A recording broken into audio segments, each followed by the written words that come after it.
Memilih KBLI untuk bidang usaha Anda, kadang masih ada yang bingung. Bagaimana dengan Anda? Kali ini saya akan praktek studi kasus untuk menjawab pertanyaan para subscriber tentang kode KBLI yang cocok untuk bidang usahanya. Tonton terus videonya sampai habis, tidak pakai skip, dan jangan lupa subscribe untuk mendapatkan update seputar perizinan OSS.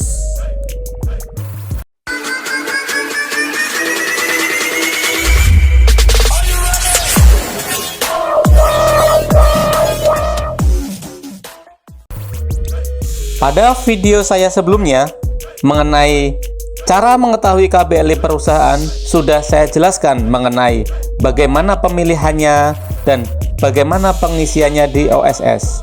Tetapi masih ada para subscriber yang masih bingung tentang pemilihan KBLI untuk bidang usahanya. Karena itu, saya buatkan video dalam bentuk studi kasus satu persatu ya tentang pemilihan KBLI. Tapi sebagai catatan, pemilihan KBLI bidang usaha pada video ini asumsinya adalah Anda baru mendirikan perusahaan dan baru mau bikin akta dan bingung mau milih kode KBLI-nya apa untuk dicantumkan di akta sehingga sesuai dengan maksud dan tujuan pada akta. Kalau tentang penambahan KBLI setelah NIB terbit atau izin usaha sudah terbit, ada di video di atas. Berikut ini beberapa pertanyaan subscriber. Maaf mas, kalau misalkan angkringan itu kodenya apa ya? Pertama, kita buka situs oss.go.id. Kemudian kita klik referensi. Kemudian kita klik daftar kegiatan usaha KBLI 2017.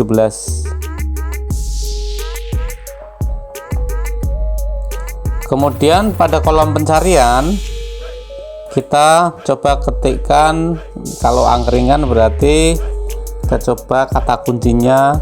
Ini pokoknya di sini Anda bereksperimen aja ya, cari-cari kata kunci yang pas. Misalkan kalau angkringan adalah makanan dan minuman. Nah, di sini akan langsung otomatis search.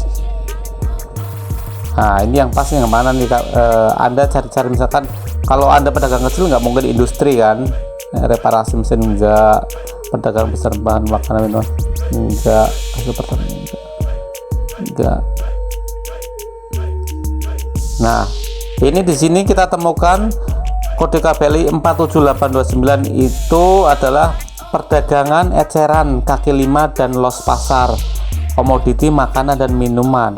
Di sini Anda baca nih, di sini masuk enggak ini angkringan di sini. Kelompok ini mencakup dan nggak mungkin Anda ketikkan kata kunci angkringan itu nggak ada, nggak bakalan ada. Bukan nggak bakalan ada, belum ada.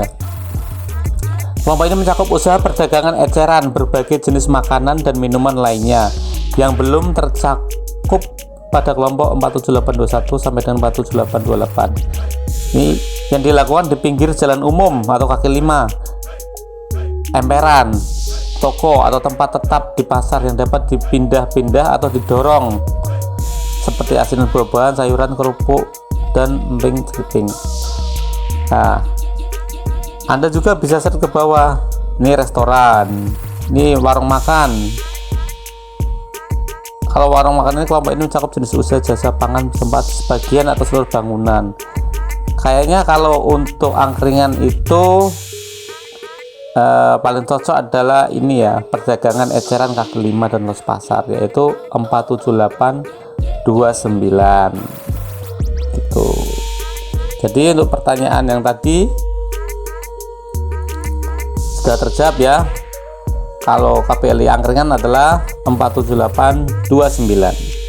Kemudian pertanyaan selanjutnya, kalau warung kelontong itu kode KBLI-nya berapa kan? Nah, kita coba lagi ya, kita search misalkan dengan keyword kelontong. kita ke kolom pencarian, kelontong. Nah, ini akan muncul nih kelontong.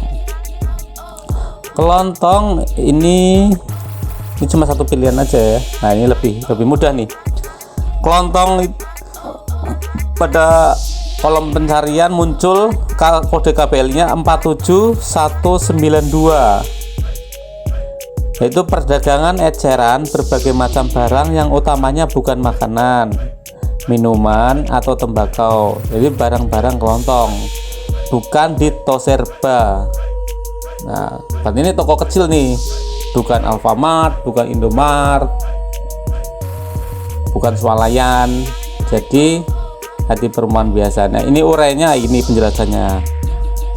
Kelompok ini mencakup usaha perdagangan eceran berbagai jenis barang yang utamanya bukan makanan, minuman, atau tembakau, bukan Toserba atau department store.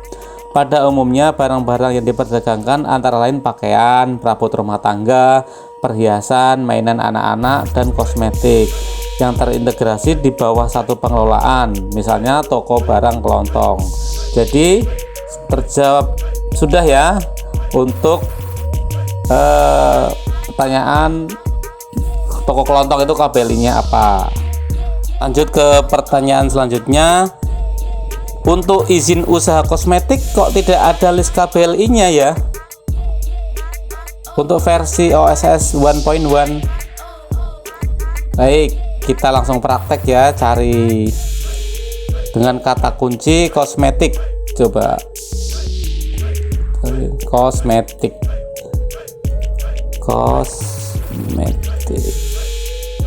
Enter.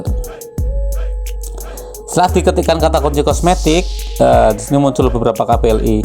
Ingat, pertama, Anda itu milik kosmetik itu usahanya untuk bergerak dalam bidang industri kosmetik, atau Anda sekedar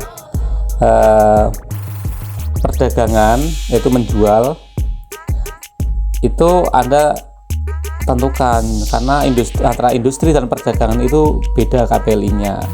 Kalau misalkan Anda sebagai penjual, yaitu dalam bidang perdagangan kosmetik, nah posisi Anda itu sebagai pedagang besar atau kecil, eceran, di situ dibedakan juga, karena untuk pedagang besar dan pedagang kecil KPL-nya tidak bisa jadi satu dalam satu akta, itu nggak akan terbit. Ada di nanti Bang Os akan buatkan videonya kenapa tidak bisa. Baik, kita kembali lagi mengenai KPL kosmetik. Ini misalkan asumsi saya pedagang kecil ya, kosmetik.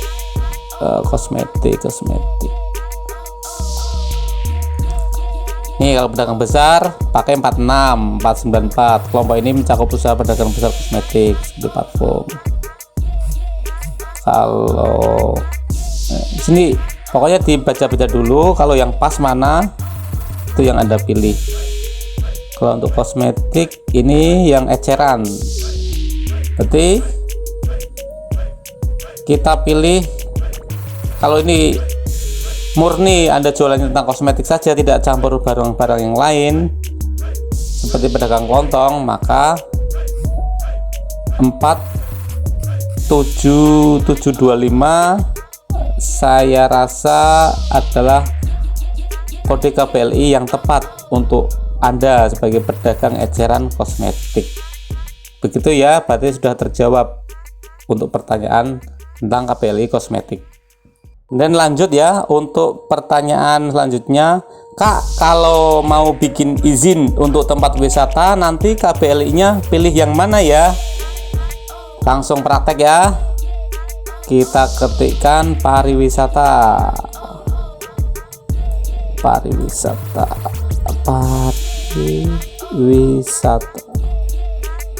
Bentar.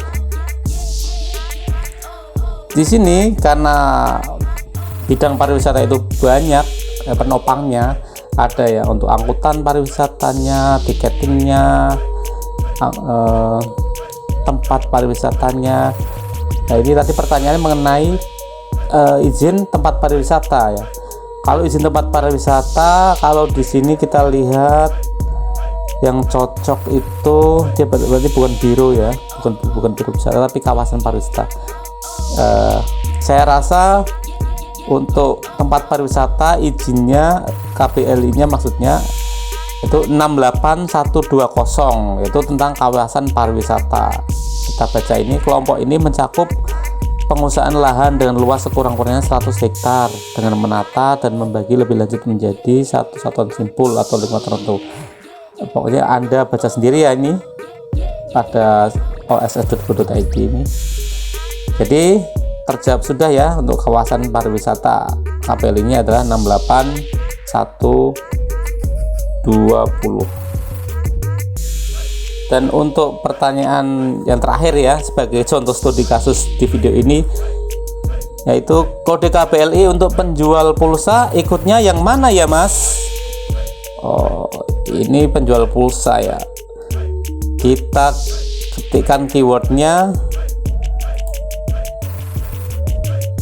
pulsa, enter. Di sini ada dua pilihan. Nah, jadi Anda jualannya pulsa apa nih? Pulsa listrik atau pulsa seluler? Kalau misalkan pulsa listrik, Anda berarti pakai kode KPLI 35104. Sedangkan kalau pulsa seluler berupa voucher gitu atau elektronik, penjual kartu perdana, itu pemilihan kode KPLI adalah 61999, yaitu aktivitas telekomunikasi lainnya. Begitu ya untuk studi kasus kali ini. Berarti terjawab semua yang pertanyaan para subscriber. Baik, saya rasa cukup ya untuk studi kasus bagaimana cara memilih KPLI untuk bidang usaha Anda. Semoga video ini bermanfaat. Jangan lupa untuk share video ini pada yang membutuhkan. Tetap semangat dan terus berikan yang terbaik untuk konsumen Anda. Salam Bang Os.